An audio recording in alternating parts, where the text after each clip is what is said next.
Well, good afternoon, Ram Radio over here at Angelo State University. This is our second podcast that I'm doing as the president of Angelo State, and I've got some phenomenal, fabulous people here in the room with me here. Brian, what do you think about that? Oh, they're incredible. Okay, now we they're love Dr. incredible. Clouse. Before it was fabulous, but we'll see how this goes at the end of it. None other than Dr. Clouse and then also Dr. Bixler here.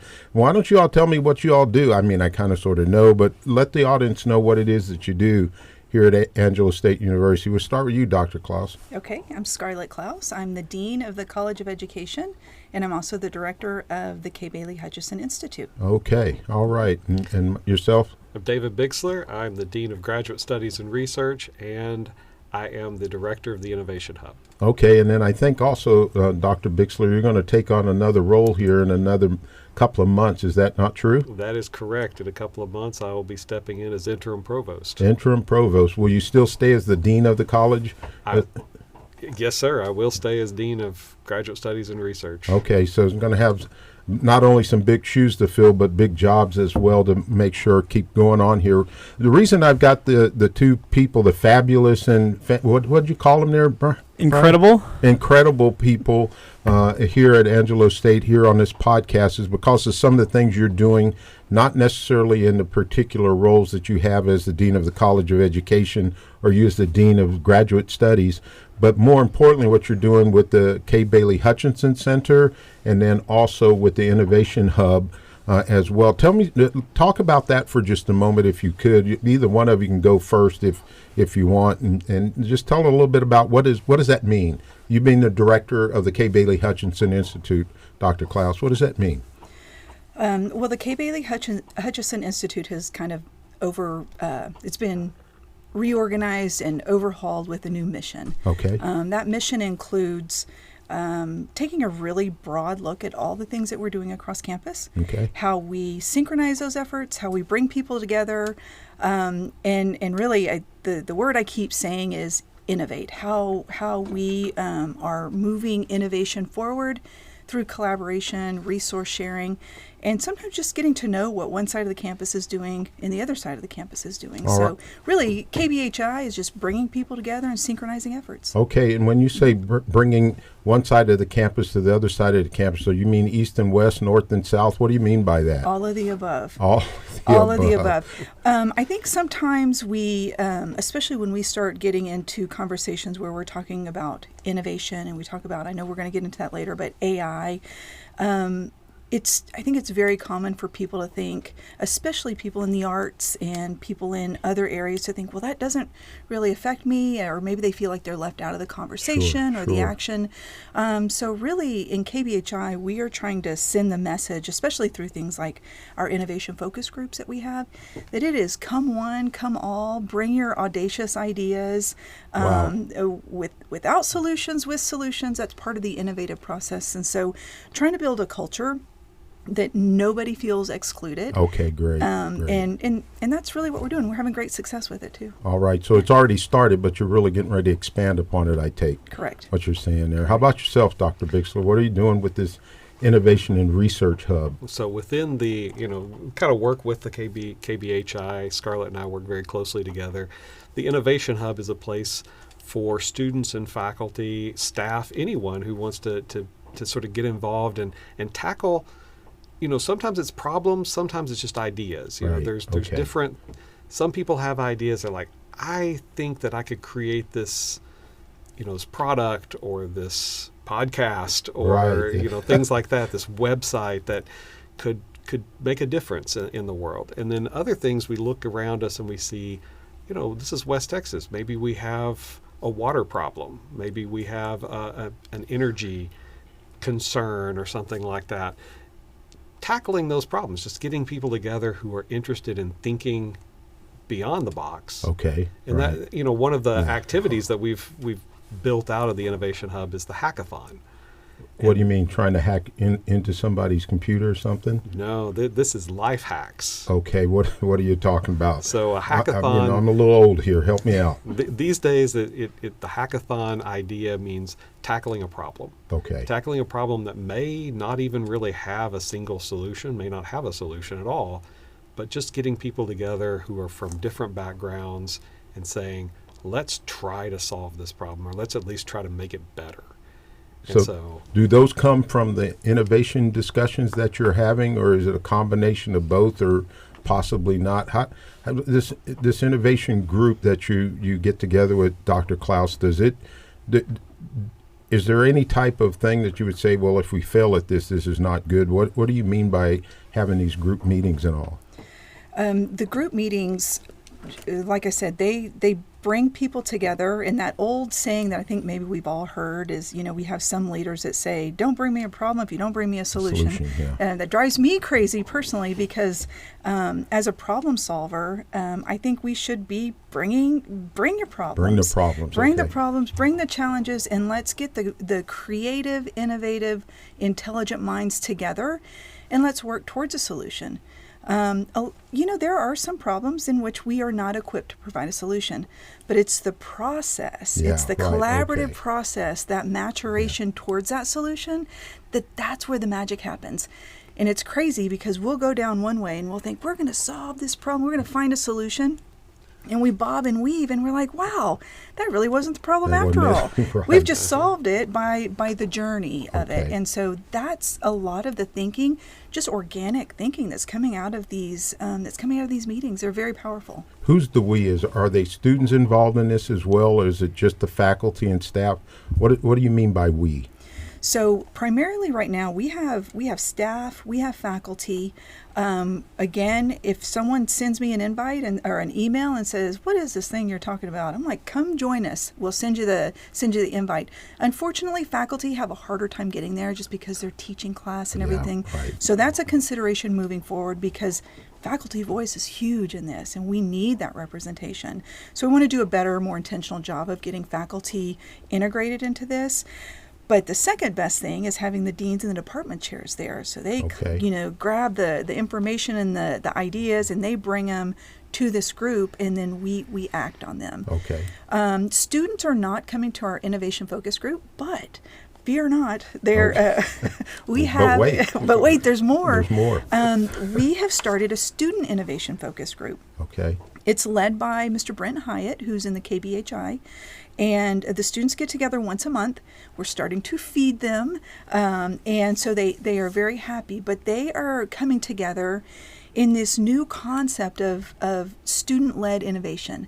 And we just keep saying that over and over and over again as we move through KBHI and Innovation Hub and AI COE and all these things, putting the students in the driver's seat to lead this innovation. Okay.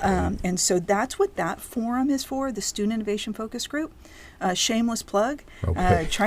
Let's get more students in there. Let's get more diverse voices. And so if you're interested in that, I hope every student that's listening is interested in it.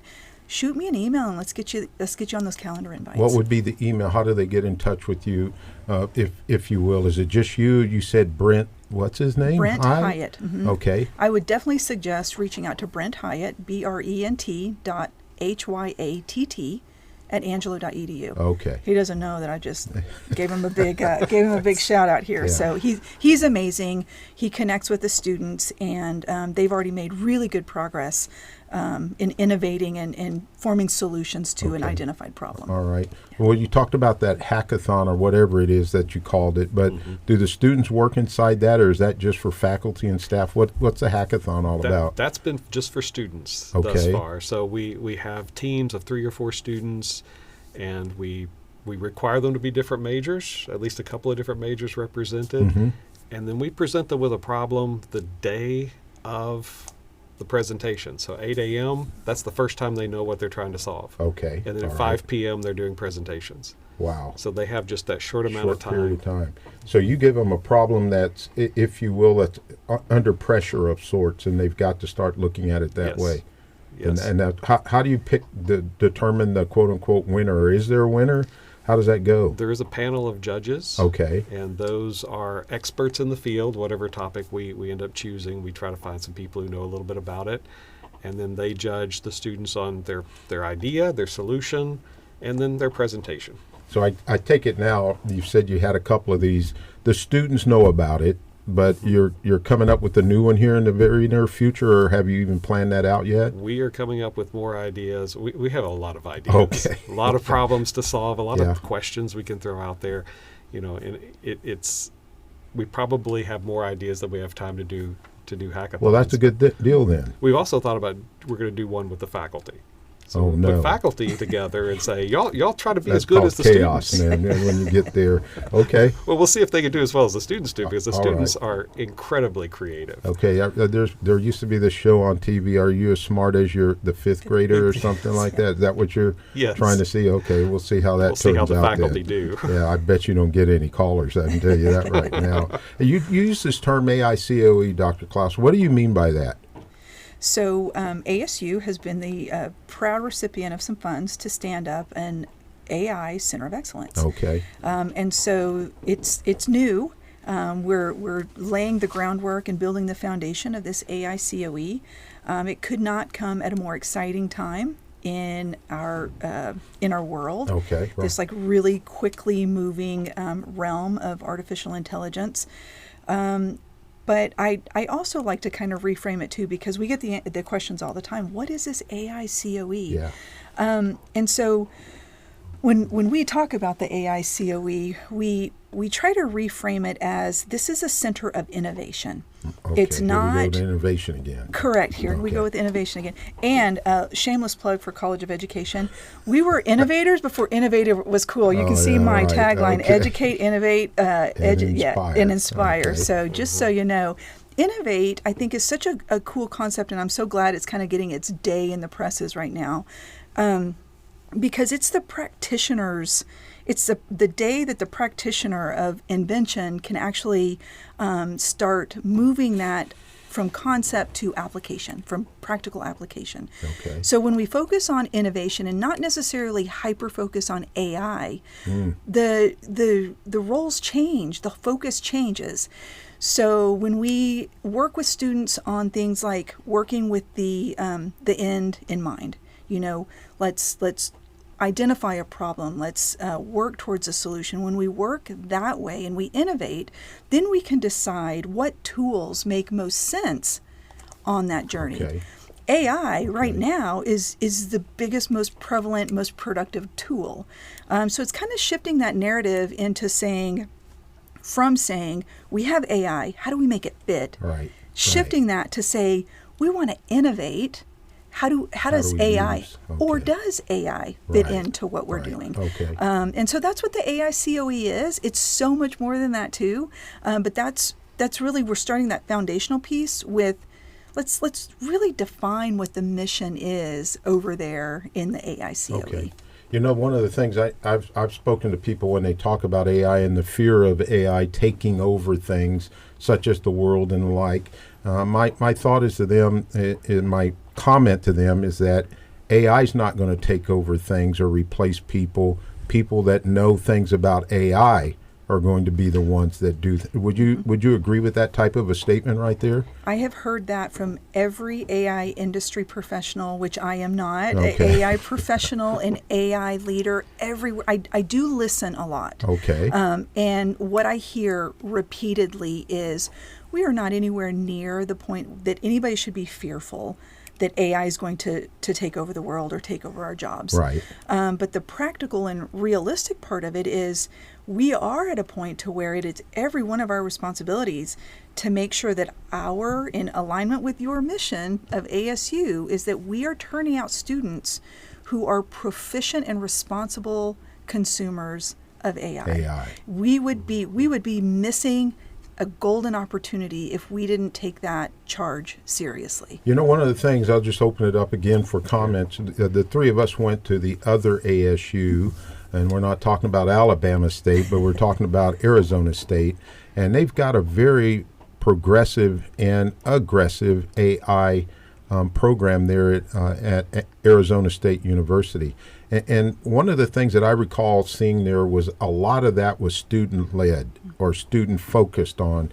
Do you see that being the same case here as you get ready to open up the AI Center of Excellence and you, Dr. Bixler, with the Innovation and Research Hub? Do you see that being the case, that we're going to bring students into this, not necessarily first, but right around the corner of first, they headed to second base, that's where they're going to be? Or what do you say there?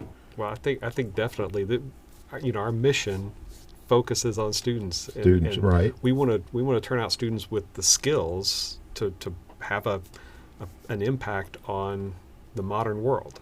And so learning how to use AI, learning how to use it correctly and ethically. Right. And Okay. on top of that, learning how to innovate, learning how to think about problems that maybe we've never faced before. Our generation, we're immigrants to this digital world. Yeah. These students are growing Growing up in it. born in it, really. Born in it. That's for sure. And so we really, they're poised to be able to take the lead Okay. and lead the world into this next realm, and making sure that it turns out the right way.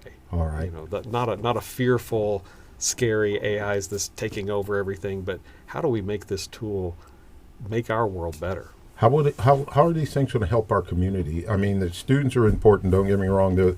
I would say they're the most important thing we're doing here on the campus. But what does this do for our community as well? Matter of fact, I think we've lost out on this word nexus, the Nexus building.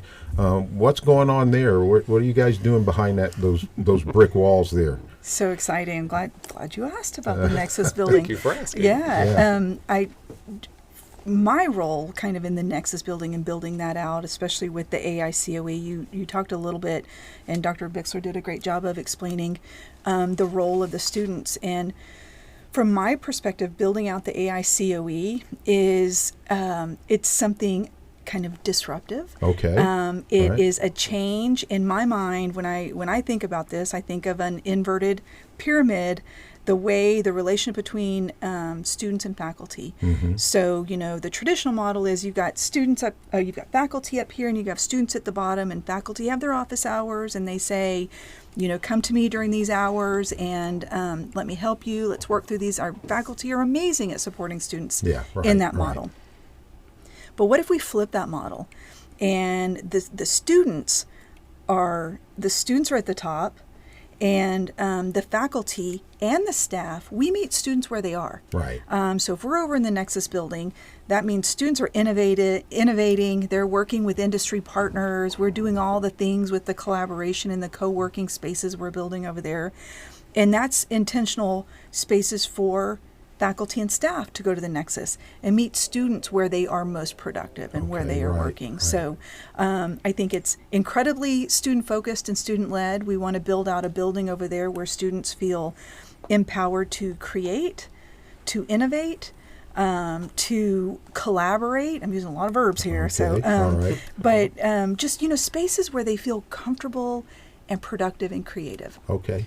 That's going to be neat. But, I know for sure this building, the Nexus building, is not going to be really operational until July, August timeframe. Are we going to wait that long, or are we going to start something right now that maybe can be started here on this portion of our campus and move to that? What's the ideas there? We're looking at having spaces here. One of the things I'm trying to get into the library. Okay. Porter Henderson Library? Porter Henderson Library will be our own makerspace. What's a makerspace? So this would be a place with some 3D printers, Whoa. some etching, maybe some laser etching if you want to personalize something. Even something as simple as a sewing machine. Just being able to create your own deals. products. Okay. And having a little bit of materials there, and these printers available, these tools available for students to create a product, a prototype. Right. Because they have a lot of interesting ideas. So having that space, we already have a little bit of kind of co-working spaces down on the first floor of the Porter Henderson Library. We've got a little bit there, but that's the idea of what we're going to put in the Nexus, is have more of these co-working spaces, having podcasting rooms. What are you? Okay, now I remember that from Arizona. What do you mean by the podcasting room? So a room with, very much like this one, with the appropriate equipment. I'm going to take you over here, Ben. Well, he's like, the bring it students on. are going to do that. The students are going to do that. Yeah. But having that They're available threatening to our any student. monopoly. Any student can reserve the space, come in, start their own podcast, start their own YouTube channel. Whoa. Whatever okay, they want to do. I remember we'll that have now. streaming rooms. They want to play Fortnite and stream it. Go for it. That's what we want them to do. And at the same time, their producing new ideas, new concepts, and hopefully interacting with faculty and staff and each other, and really innovating these new concepts. So a portion of that could possibly start here in the Porter Henderson Library. You said on the first floor? On the first floor. First floor, and then move over potentially over into the Nexus, or would you leave it here and have one there? You know, the sky's the limit. The sky's the limit. I would love to have one in both places. You know, the one here would, because of limitations of space, would be a little smaller, but it might be a good place for a student to get started. Okay. And then when they need the bigger tools, they can go over to the Nexus. Okay. You see that being a possibility? Or you talked about partners. Do you have any in mind that you could toss out there, not necessarily that are etched on the paper? What are we talking about there, Dr. Clouse? Well, I was going to mention too, and speaking of partner, of which I cannot say yet, but I will say that when it's time to announce it, it's going to be really, really exciting. Okay. Speaking of getting so something. Can you give us a letter? Can we play that game? I'm afraid if I gave you a letter, it would totally give the whole thing away. Oh, okay. Yeah. I was trying. I know. Okay. You know, security. Those of us in security, you know, we've got to be really. All right. No. So before we get started over in the Nexus, what we were going to do in the AICOE, and it's a little bit different than what Dr. Bixler in his Innovation Hub focuses on, which is... Which one? Is it better, or you say different? I don't want to say better, but I kind of mean better. Okay, all right. We'll go with complementary. Complementary, there you go. Okay, all right. And we do see that there's going to be students who have this kind of interest that are going to kind of float between all the things, and that's amazing too. But one of the things that we're going to start late this summer is an AI boot camp for students. Okay. That boot camp is really, it's going to be a mini version of what we will be doing on a larger scale in the Nexus. So, the Cloud Innovation Center, any of the cloud computing in the labs that are going to be happening at the Nexus building, we're going to get a little jump start on that. And so we're going to run a little boot camp. We're going to do a call for students. So if students are watching, come on, bring it on. If you have any interest in this, we have some great industry partners. And that's why I can't speak on them right now, because we are really close to sealing the deal with them. But we have a great industry partner who's going to be working alongside those students to solve a problem, working with the end in mind. So that backwards design. The way that we're planning this is we do a call for interest for students, and then we also do a call for interest with industry around here. Okay. And we are going to match students with industry, and we're going to have, let's just say, Pop's Burger Joint down the road. Okay. If Pop's Burger Joint has a problem that they can't seem to fix on their own, and they want to assign a student team to help innovate that problem, then we're going to match them, and we're going to use our industry partner to kind of lead us through those steps of using the right tools to find a solution. So anyway, that kicks off. I don't have a whole lot of information on it right now. Well, you do, but you're saying you can't share. Yeah, that's right. Yeah, that's right. Yeah, more to come. More to come. Yeah, but it's going to, the students who participate in this, it is going to be a phenomenal entry on their ASU, their resume. All right. Moving forward to industry. Will it count towards grades as well, or could it potentially count towards a grade that they get in a class? Not yet, just because we're working so quickly to get this done. So this will work independently of any kind of academic course credit, but that is certainly something that we have in mind as we move forward when we fully scale in the Nexus building. Well, we have the interim provost here, so maybe he could help us get that started, as sooner than later. Possibility? You heard it here, folks. Let's sit down and start working on it. No, but seriously, I think that's the other side of this that we've got to get focused in on into the future, is those stackable credentials that, right now don't fit into a grade plan, or an academic plan of sorts, even with the grading side of it. But somehow or another, we've got to start working that way to make that a reality for our students as well. It's just that important to us. I would say that on the front end of this, just as the president, we've got to build that type of an atmosphere of collaboration, collegiality, and innovation. Is that what the other one was right there? So something that we need to be able to do for sure. Okay. What else is going on here? So you did mention sponsors. We did Okay. have, at our last hackathon, we did have a title sponsor. I can mention them. Okay. Plantable. Plantable, I remember that one. They're Okay. the group that's growing duckweed and creating Duckweed. What is duckweed? It is an invasive species. Apparently, it grows little tiny leaves in water, and it's packed with protein. It's this little leafy plant that's apparently packed with protein, and what they figured out how to do is extract that protein into a powder, Okay. and then right. they can produce all kinds of different foods with it, which are healthier, better, and in this case, you're getting protein from a plant product rather than from an animal product.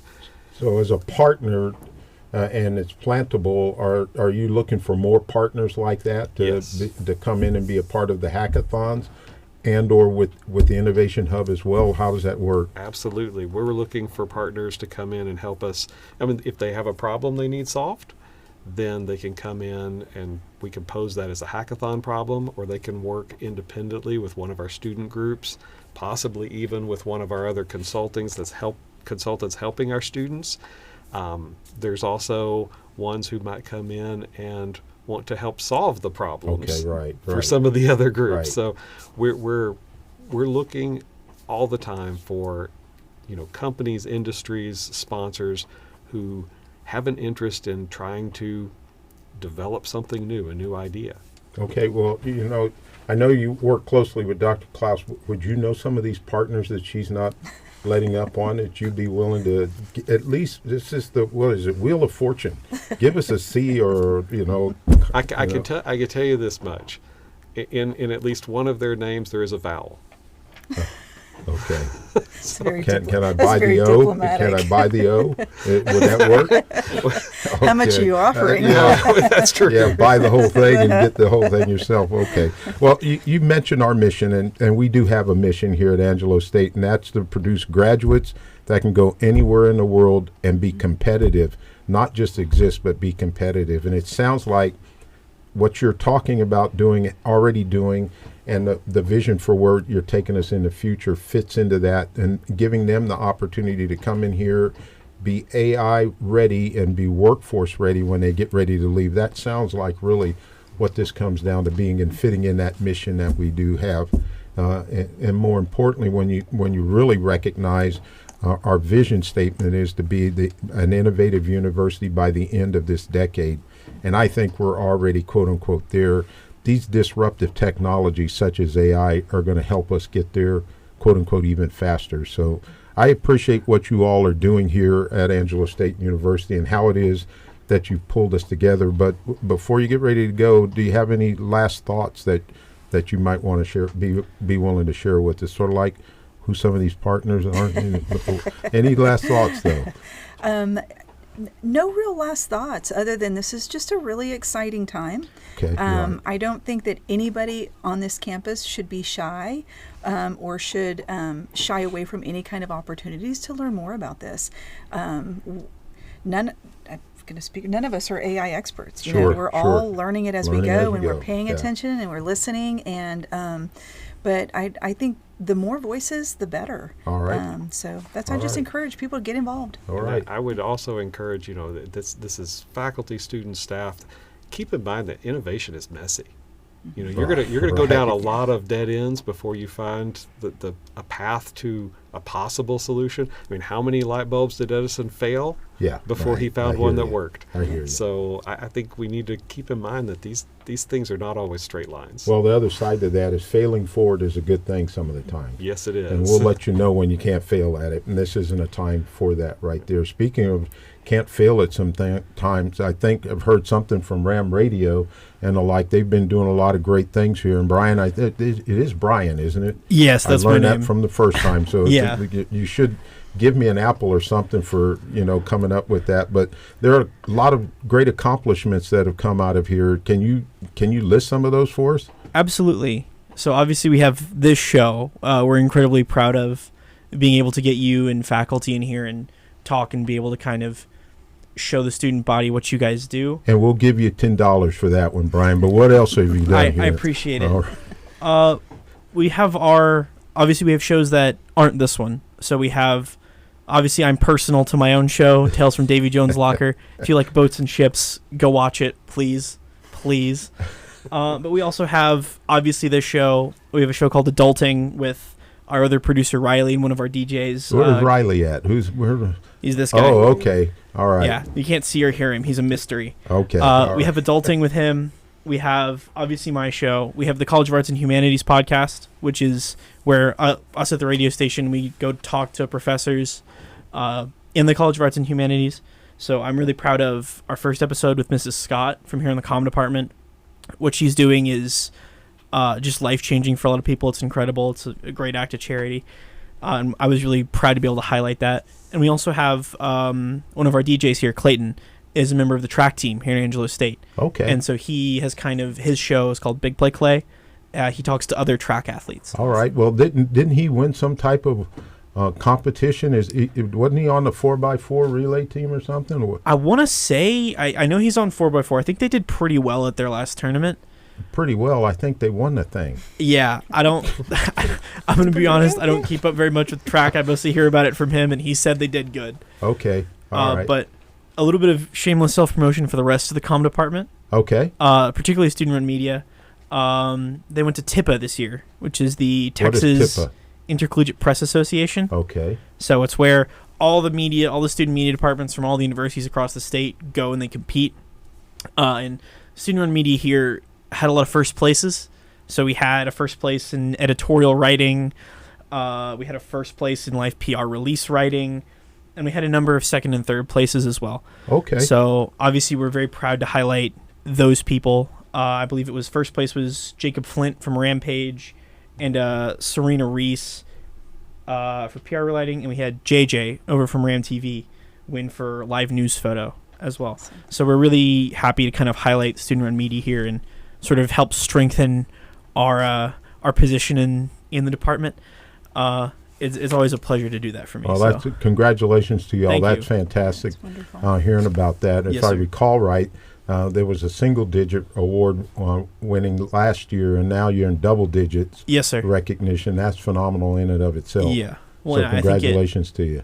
it speaks to kind of like the excellence we try to have here in the student media run, in the student media department. Really, what I see it as, you weren't doing that until you gave me my podcast, and then all of a sudden, the whole world opened up for you. Well, there's some truth to that. Well, there you go. I mean, really, Now opens that you doors. got these two other individuals in here, let's see what happens next year.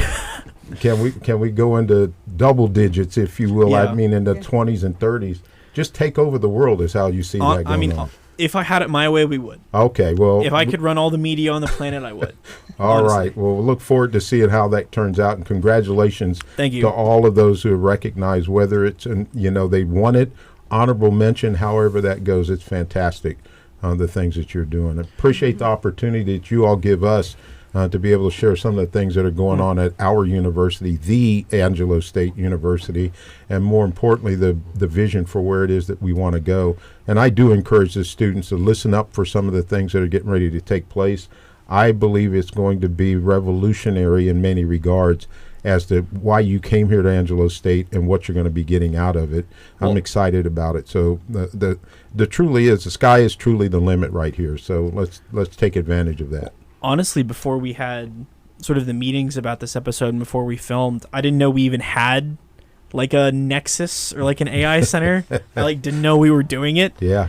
So, and admittedly, I'm not the most plugged into the things happening on campus, but Well, I would tell you a lot of that is on our side too, because we haven't been able to publicize it the way that the students hear things, and this is one of the ways that we're trying to do that in the podcast. And also, we'll take lessons from you when you all start doing the podcast, because what we'll find out is where we've been weak in some of the things that we've used in communicating with you, and look forward to doing that. More importantly, looking forward to hearing your feedback as to what you'd want to hear on this podcast here as well. So appreciate your time. yes, sir.